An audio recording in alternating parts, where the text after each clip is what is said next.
मित्रों, आज के वीडियो में आपका स्वागत है।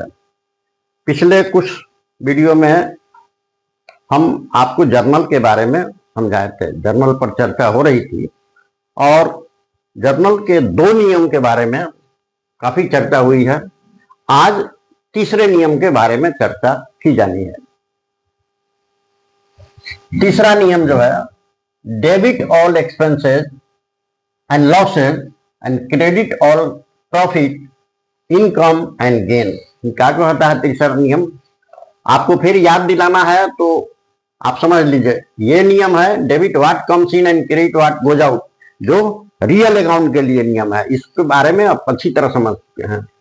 दूसरा नियम है debit the receiver account and credit the giver account. ये पर्सनल अकाउंट का रूल है, जिसमें किसी व्यक्ति का खाता डेबिट या क्रेडिट करते हैं। चलिए, आज से शुरू हो रहा है तीसरा नियम। जर्नल का जो तीसरा नियम है वो क्या कहता है? Debit all expenses and losses and credit all profit incomes and gain. देखिए, व्यापार में केवल खरीद बिक्री नहीं होती है। व्यापार में बहुत तरह के खर्चे का भुगतान भी करना पड़ता है व्यापारी को। कुछ हानि भी होती है, कुछ प्रॉफिट भी होते हैं, कुछ गेन, कुछ इनकम। तो इन सबों को लिखने के लिए, जर्नल में एंट्री करने के लिए ये नियम है।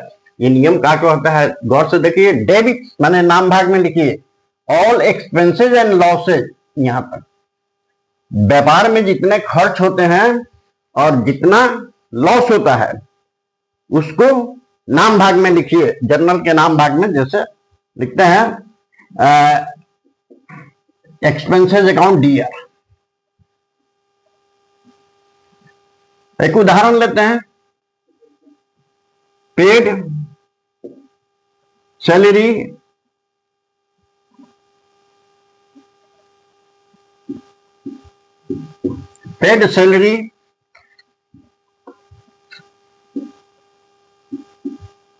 For cash rupees 5,000। व्यापार कह रहा है कि हमने अपने कर्मचारियों को 5,000 रुपया वेतन दिया। तो ये वेतन शब्द व्यापार के लिए क्या है? खर्च है। तो वेतन को डेबिट कीजिएगा। इस रूल के अनुसार debit all expenses and losses, माने व्यापार में जितना खर्च हो या हानि हो उसको डेबिट कीजिएगा। तो यहां पर भी तो खर्चे दिखाई दे रहा है।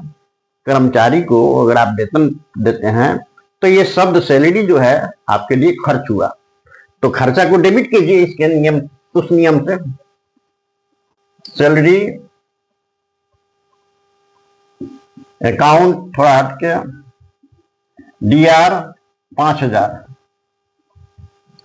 अब इस सैलरी के भुगतान कैसे होता है? कैश में। सैलरी जब हम भुगतान करेंगे तो कैश जाएगा हमारे यहाँ पर।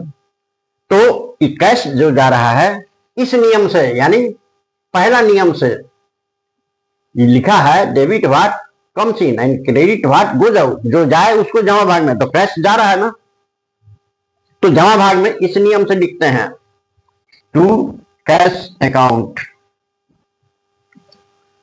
To cash account.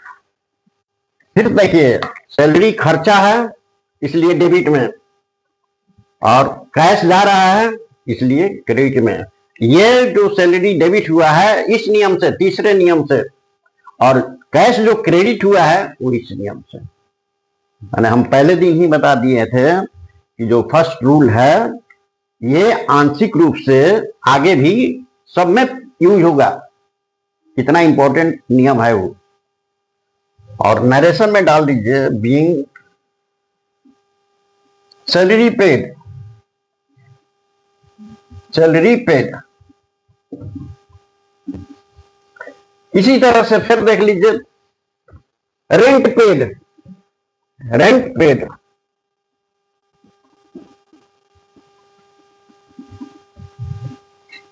Rent paid 5,000। जिसमें जिस बिल्डिंग में व्यापार करते हैं वो किराए का है, तो उसका किराया दे रहे हैं, तो किराया भी खर्च हुआ।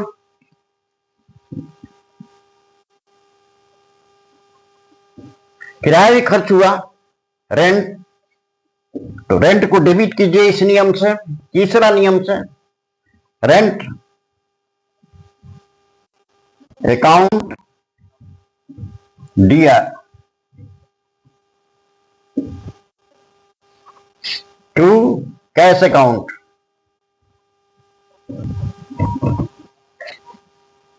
5,000 यहां पर, 5,000 यहां पर। देखिए यहां लिखा हुआ है रेंट पेड ₹5,000, तो रेंट भी खर्चा हुआ। यहां रेंट पेड करते हैं, इसका मतलब खर्चा हुआ, और खर्चा को इस नियम से डेबिट कीजिए। फिर इसमें कैश जा रहा है। अगर एक बात और ध्यान दीजिए, ये जो रूल लिखा हुआ है 3 नंबर में, debit all expenses and losses and credit all income and gain profit, इसको ऐसे मत लीजिएगा कि एक शब्द जैसे सैलरी है, शब्द रेंट है, ये एक ही समय में दोनों रूप में नहीं आ सकता है। एक ही समय में दोनों रूप में नहीं आ सकता है। यानी कहने का मतलब है कि सैलरी एक समय में या तो खर्चे होगा चाहे आमदनी होगा। रेंट एक ही समय में या तो खर्च होगा या तो आमदनी होगा। एक ही समय में दोनों रूप में नहीं मिलेगा। इसीलिए इसमें 2 पार्ट में जो रूल है, इसके लिए किसी एक ही का प्रयोग होगा। जैसे खर्च है तो सैलरी डेबिट किया, ये भी खर्च है तो सैलरी डेबिट किया, और कैश जा रहा है तो कैश क्रेडिट किया। नरेशन देख लिया। Being rent paid, rent paid.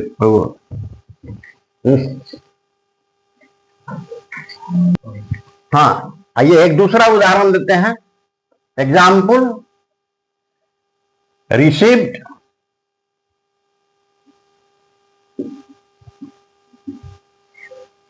Interest, sorry received commission, interest नहीं commission.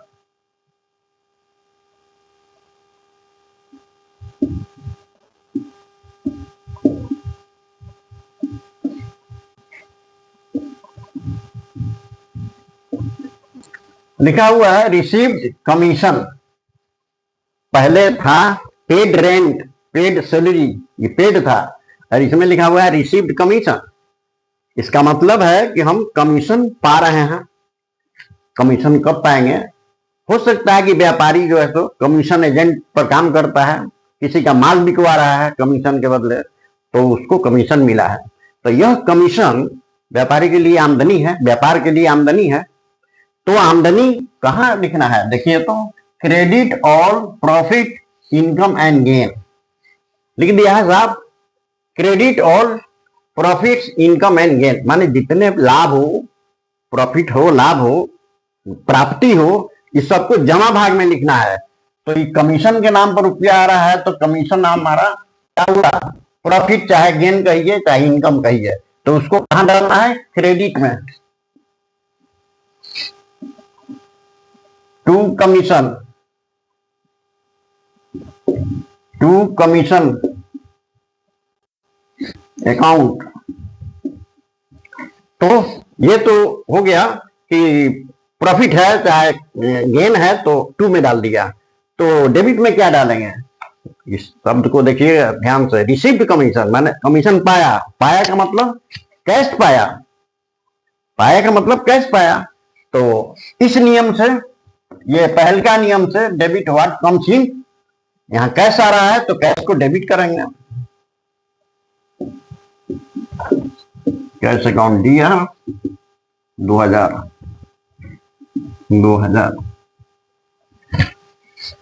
being commission received, being received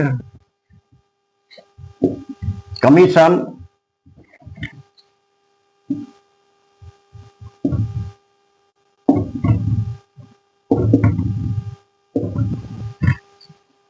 ठीक। फिर आइए एक और उदाहरण लीजिए। ब्याज पाया, इंटरेस्ट,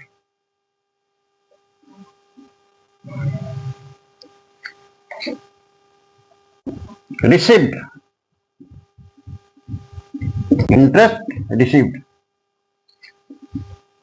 ₹5,000 500। देखिए, ब्याज के नाम पर रुपया मिल रहा है तो अब उतना की जरूरत नहीं है, आप समझ रहे हैं सब। देखिए, ब्याज रिसीव किया तो हमारे लिए आमदनी हो गया, तो ये आमदनी जमा भाग में रहेगा। टू इंटरेस्ट अकाउंट, ब्याज पाया का मतलब कैश आ रहा है, तो कैश आ रहा है तो कैश डेबिट में लिखेंगे। कैश अकाउंट DR 500 टू इधर भी 500। बीइंग नरेशन लिख दीजिए, being interest received, interest received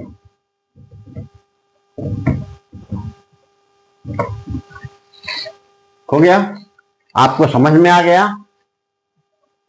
एक तीसरा उदाहरण देते हैं इसी टाइप का, जो लिखे थे कि इंटरेस्ट रिसीव, वही दे रहे हैं।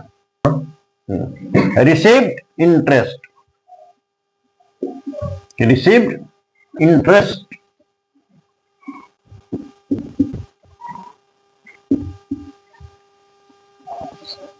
ऑन डिपॉजिट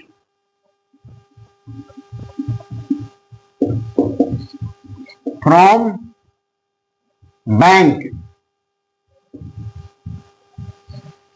ये कहता है, देखिए जो पहले लिखे थे केवल लिखे थे कि रिसीव्ड इंटरेस्ट, इतना था, तो इसका मतलब है कि आमदनी हो गया। और यहां थोड़ा लंबा चौड़ा लिखा हुआ है sentence, received interest on deposit from bank. कुल मिला जुला कर कितना हो लाइन लिखा हुआ है लंबा, अर्थ तो वही निकला कि हमको रिसीव का इंटरेस्ट, मैंने हम ब्याज पा रहे हैं, लेकिन बड़ा है लाइन समझा रहा है कि किस पर ब्याज, तो बैंक में मेरा रुपया जमा है उसका ब्याज। तो ठीक है, चाहे रुपया जमा हो रहा है उसका ब्याज होगा, चाहे किसी और रास्ते से ब्याज आ रहा है, हर हालत में तो रूल कहता है कि जो भी आमदनी हो credit all profit income gains. तो ब्याज आपको यहां क्या है, इनकम है, तो क्रेडिट कीजिए। Interest account, interest account credit कर दीजिए, आमदनी है इसलिए क्रेडिट होगा उस नियम के हिसाब से। अब रुपया कहां आया, रिसीव्ड इंटरेस्ट है तो आपके पास रुपया आएगा।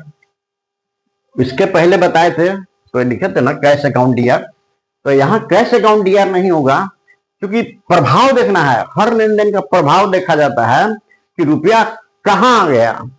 बैंक नियम है कि बैंक आपको बुला के हाथ में रुपया नहीं देगा, ब्याज देना है तो बैंक आपको बुला के आपके हाथ में रुपया नहीं देगा ब्याज का, वो आपके खाते में जमा कर देता है। जो भी बैंक का नियम है, 6 महीना 3 महीना पर जो ब्याज देता है वो आपको कभी बुला के नहीं देगा, वो ब्याज निकालेगा और आपके खाता में डाल देगा। सूचना आपको मिल गई कि भाई बैंक में जो रुपया हम जमा किए हैं उस पर ब्याज मिला है, तो ब्याज आमदनी है इसलिए क्रेडिट। लेकिन रुपया कहां गया, आपके पास में आएगा, कैश बॉक्स में आप ले आकर रखेंगे तब कैश होगा, तो आप कैश बॉक्स में तो रखे नहीं है, आपको मिला नहीं है। रुपया जमा हुआ है बैंक में, ब्याज का रुपया बैंक में जमा हुआ तो बैंक में बढ़ा, इसलिए bank account DR, bank account DR, कुल मिला जुला के bank account DR to cash account. फिर सुन लीजिए, कैश आपके पास नहीं आया है, हर लेन देन का प्रभाव देखना पड़ेगा कि इसका प्रभाव कहां पड़ रहा है। तो इसमें ये इंटरेस्ट जो हमको मिला है उसका प्रभाव बैंक पर पड़ रहा है, हमारे खाते में रुपया जमा हो गया है इसलिए हम बैंक लिखेंगे। Interest received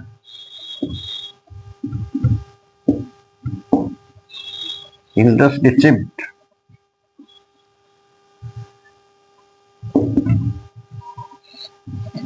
from bank.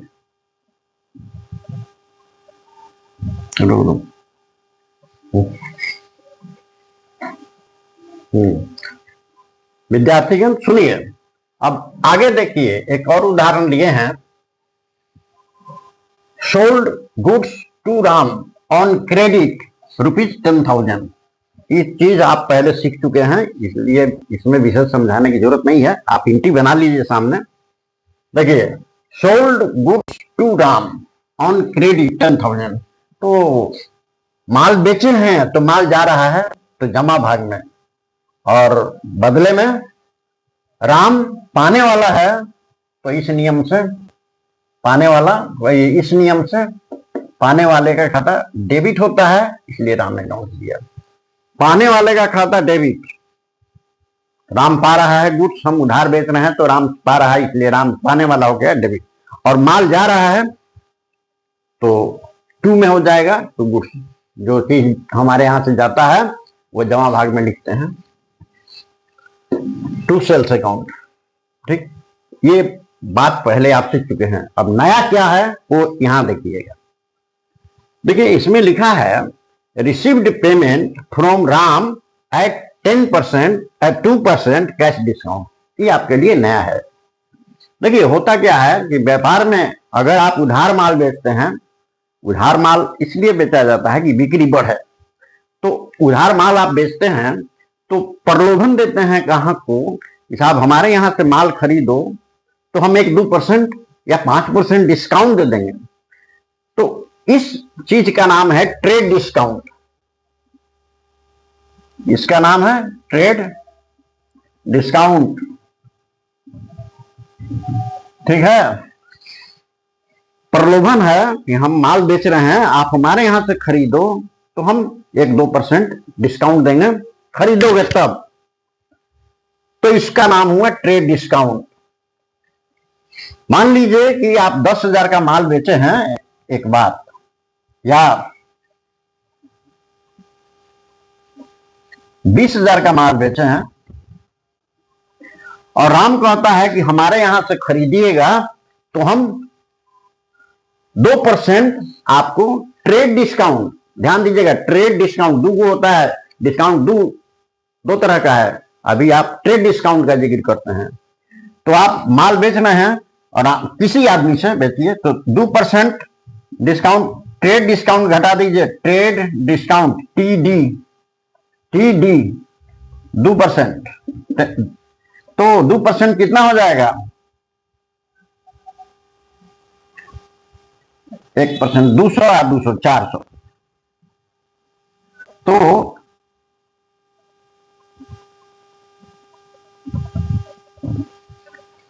ध्यान दीजिएगा, माल बेचे हैं 20,000 का, आप कहे हैं कि आपको 2% डिस्काउंट देंगे। कौन discount? Trade discount, TD, trade discount. तो एक ट्रेड डिस्काउंट का लेखा नहीं होता है, क्योंकि माल बेचने के उद्देश्य से ये आप उसको छूट दे रहे हैं, तो इस ट्रेड डिस्काउंट का लेखा बही में कहीं नहीं होता है। क्यों नहीं होता है ये भी जान लीजिए। एक्चुअल माल तो इतना ही का ना गया, पैसा तो हमको इतना ही ना मिलेगा, तो जो पैसा मिलना ही नहीं है उसको हटा देंगे, इसलिए हमने हटा दिया। और ये मान के चलिए कि आपका सेल्स 19,600 का हुआ, तो इस ट्रेड डिस्काउंट का लेखा नहीं करना है। अब अगर कहें हम कि साहब देखिए, इसको बीजक मूल्य कहते हैं, इसको बीजक मूल्य कहते हैं। जो माल पर लिखा हुआ है इतना प्राइस है, इसको आप बीजक मूल्य कहेंगे, इनवॉइस प्राइस, इनवॉइस प्राइस। और ट्रेड डिस्काउंट जो घट गया तभी हो गया net invoice price, net invoice price, invoice price, इसी का लिखा होगा। समझ गए इतना? अब आइए, ये इनवॉइस प्राइस, ट्रेड डिस्काउंट घट गया तो बचा नेट इनवॉइस प्राइस। अब इसको मिटाते हैं, समझ गए आप? देखिए, अब उसको ले लीजिए, 19,600 19,600 नेट इनवॉइस प्राइस था ना, नेट इनवॉइस प्राइस।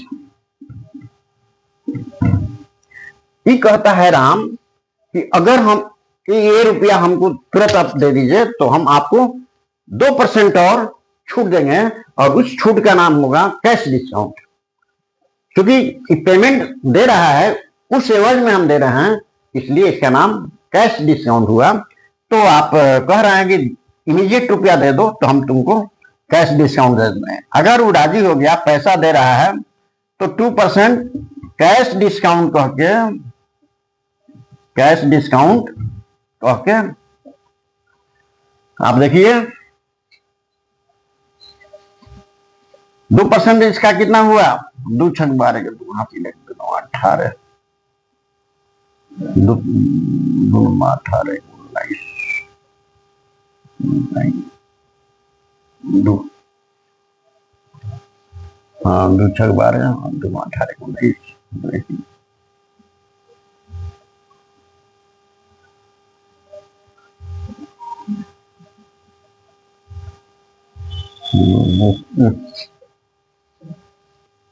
देखिए अब आप यहां पर ट्रेड डिस्काउंट, कैश डिस्काउंट का मतलब समझ गए। ध्यान दीजिएगा कि कहीं सवाल में ट्रेड डिस्काउंट है कि कैश डिस्काउंट है। अब इसको हम समझाए हैं अलग, ठीक है, इसको अब खत्म कर देते हैं। अब आपके सवाल पर आ जाते हैं, जो क्वेश्चन आपका है उस पर। अब देखिए आप राम से बेचे हैं 10,000 का माल और उसका एंट्री बन गया और राम अकाउंट दिया टू सेल्स अकाउंट। इसका मतलब हुआ कि राम आपके खाता में, आपके बही में डेबिट है। राम आपके बही में डेबिट है, पाने वाला हुआ इसलिए डेबिट। राम रुपया जिस दिन हमको दे देगा, उसका खाता बंद करने के लिए इसको क्रेडिट करेंगे तभी बंद होगा, और नियम से भी वो आएगा क्रेडिट में। ध्यान दीजिए, received payment from Ram at 2% cash discount. इसमें ट्रेड डिस्काउंट की बात नहीं है, इसमें डायरेक्ट पेमेंट हो रहा है। रिसीव्ड पेमेंट यानी हम भुगतान पा रहे हैं फ्रॉम राम, राम से, एट 2% कैश डिस्काउंट।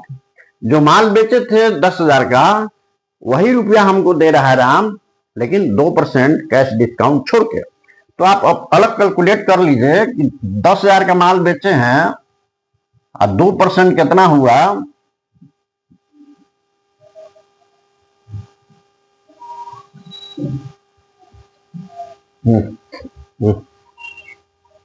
हाँ तो यहां देखिए 10,000 का माल बेचे थे आप, 10,000 रुपया आपको राम दे रहा है। आप कह रहे हैं कि इमीडिएट रुपया दे दो तो तुमको 2% का डिस्काउंट दे देंगे। तो कैश डिस्काउंट आया, कैश डिस्काउंट देखिए जब आपको भुगतान हो रहा है, रुपया आ रहा है, उस समय जो छूट देंगे तो इसको कैश डिस्काउंट देंगे। दो एक डिस्काउंट बताए हमने। माल बेचने के समय जो दीजिएगा उसको ट्रेड डिस्काउंट कहेंगे, उसका लेखा नहीं होगा। रुपया पाने के लिए आप जो डिस्काउंट देंगे कैश अकाउंट है, कैश डिस्काउंट है, और कैश डिस्काउंट का लेखा होगा। अब आइए देखिए कैसे होगा। पहले आप डिस्काउंट दिमाग से हटा दीजिए।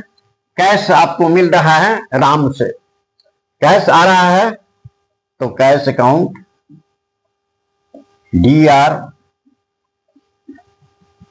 कैश अकाउंट DR, और किससे आ रहा है, टू राम से, टू राम, ठीक है। अब यहां रुपया डालेंगे तो देखिए आप तो कहे हैं ना कि 10,000 पर 2% हम कैश डिस्काउंट दे दिए, तो रुपया कितना मिलेगा, एक्चुअली कैश आपको मिलेगा 9,600, 9,800, 9,800 रुपया आपको मिलेगा।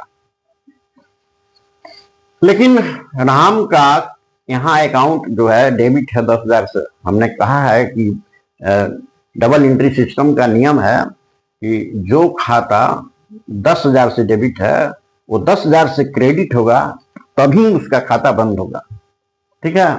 तो राम अकाउंट 10,000 से डेबिट है, तो यहां 10,000 से क्रेडिट होना चाहिए। ठीक, 10,000 का से क्रेडिट होना चाहिए। एगो नियम बताए हैं कि जितना से डेबिट है उतना ही से क्रेडिट होगा, तो इसका खाता बंद होगा। खाता क्यों बंद कर रहे हैं? कहा कि हमको पूरा भुगतान मिल गया, पूरा भुगतान मिल गया, इसलिए कह रहा है कि खाता बंद करना है। अब देखिए, आपको एक्चुअली रुपया कितना मिला? 9,800, तो यहां पर डाल दीजिए, डाला हुआ है 9,800। ठीक, और तब देखिए बीच में 200 डिस्काउंट जा रहा है, तो डिस्काउंट हमारे लिए क्या है? लाभ है कि हानि है? ऐसे देखिए, रुपया हमको राम दे रहा है, रुपया देने आया हमको, तो हम उसको डिस्काउंट दिए, तो हमारे लिए तो हानि है। और तीसरा नियम कहता है कि हानि को डेबिट में लिखना है, तो इसको डेबिट में ही लिखिए।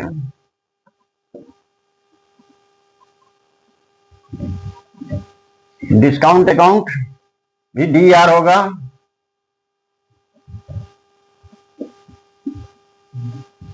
मैंने इसमें 2 अकाउंट डेबिट हो गया, और दोनों जो देखिए 10,000 हो गया।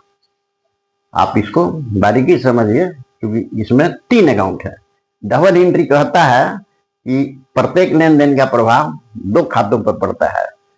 ये बात तो सही है, लेकिन हमने तो देखा यहाँ 3 खाता पर प्रभाव पड़ा, राम, कैश, डेबिट। लेकिन देखिए, इसको रखना नहीं है आपको दिमाग में, क्योंकि कभी कभी मिलता है ऐसा चीज, कभी कभी मिलता है, हमेशा नहीं। हमेशा रहता तो रूल में आ जाता, इसलिए इसको मत सोचिए, कभी कभी आता है। बस ये आप मेरे तरफ से जर्नल खत्म हो गया। एक दूसरा उदाहरण, परचेज गुड्स फ्रॉम रहीम ₹5,000। आप तो बहुत पहले से इसको बनाते आ रहे हैं, बहुत पहले बताया गया है। परचेज किए हैं तो माल आएगा, तो माल नहीं लिखेंगे, माल के लिए परचेज शब्द का इस्तेमाल करते हैं। Purchase account DR, purchase account DR 5,000। क्यों? कहां से खरीदे हैं? उधार है। रहीम लिखा हो तो भी मान लीजिए उधार है। ऑन क्रेडिट नहीं लिखा हुआ होगा और नाम लिखा है किसी का, तो समझिएगा कि उधार है। तो टू रहीम, ठीक है, 5,000। Being purchase goods from Rahim, being purchase goods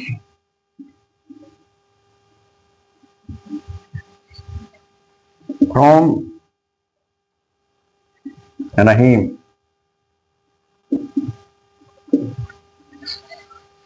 हाँ। फिर यहां देखिएगा, आप तो उधार माल खरीद के लाए हैं, पैसा देना होगा। रहीम आपसे कह रहा है कि हमको यदि आप रुपया दे देंगे तो हम 2% डिस्काउंट देंगे या 5% देंगे। कौन कह रहा है? रहीम। रहीम से खरीदे हैं, तो रहीम कह रहा है आपसे, यानी कि व्यापार के मालिक से, व्यापार से कह रहा है कि आप हमको दे दीजिए, तो हम भी आपको 2%, 3%, 4% छूट दे देंगे। मान लीजिए 5% दे रहा है, मान के चलिए परसेंटेज, तो 5,000 का 5% कितना हुआ? 250। 250 आपको डिस्काउंट मिलेगा, ठीक है। तो आप मिलेगा नहीं, आप, हाँ मिलेगा। माल खरीदे हैं आप, तो रुपया आप देने जाएंगे रहीम को, तो रहीम रुपया लेगा तो आपको छूट दे देगा। तो आप कैश अकाउंट डीआर, रुपया आ रहा है तो डीआर, और टू कहां से आ रहा है? टू रहीम से।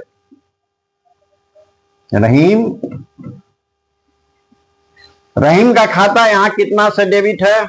यहां क्रेडिट है। रहीम, देखिए रहीम अकाउंट, रहीम 5,000 से क्रेडिट है, क्रेडिट। अब पैसा आप चुका रहे हैं तो इसका खाता बंद हो जाएगा। पैसा आप चुका रहे हैं तो खाता बंद हो जाएगा ना, तो रहीम अकाउंट डीआर होगा। सॉरी, रहीम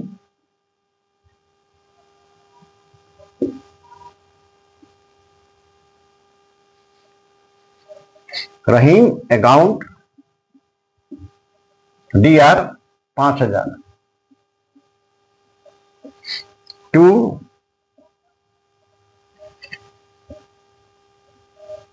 कैश अकाउंट।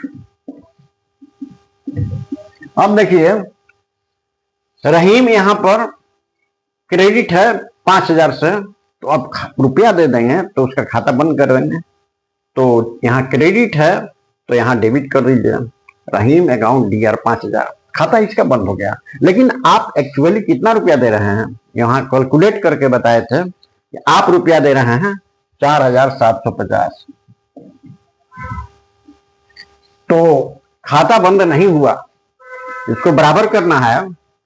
तो इसके लिए आपको कैलकुलेट किए हैं, और इस पर 2% निकालिएगा तो 250 रुपया रहीम आपको छूट के रूप में दे देगा।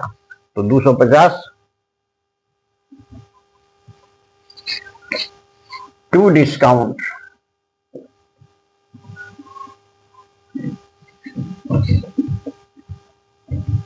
Account being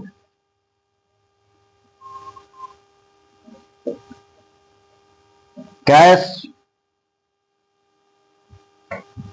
paid to Rahim at the rate 2%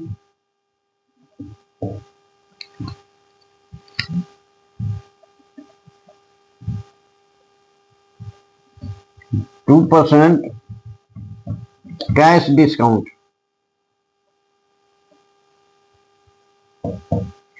चलिए, हो गया। एक खरीदने में एक आप समझ गए, एक पेमेंट किए हैं डिस्काउंट पर वो, और हम किसी को पेमेंट किए हैं तो हमको छूट मिला है, ये दोनों समझ गए। और देखिए, आपको बता दें, जर्नल का 3 नियम है और तीनों आपको पूरा हो गया। ये 3 नियम जो है दुनिया के सभी लेन देनों को कवर करते हैं, यानी इस नियम से दुनिया के सारे लेन देनों को अपने जर्नल में लिख लीजिएगा। ठीक है, तो इस तरह से सोचिए तो आपका जर्नल कंप्लीट हो गया। लेकिन एक बात और बता दूं कि कुछ ऐसे लेन देन हैं जो डायरेक्ट नहीं दिखाई देते हैं कि किस नियम से वो अटैच है, कौन सा नियम उस पर लागू होगा। कुछ ऐसे लेन देन हैं घुमावदार, उसको कहते हैं ट्विस्टेड। तो इसके बारे में कुछ हम उदाहरण लेंगे, 10 तक, 2, 4, 5, 10 तक ऐसा लेन देन को बताएंगे अगले वीडियो में। तब तक के लिए आप खुश रहिए। Thank you. वीडियो को आप लाइक कीजिए, चैनल को सब्सक्राइब कीजिए, भूल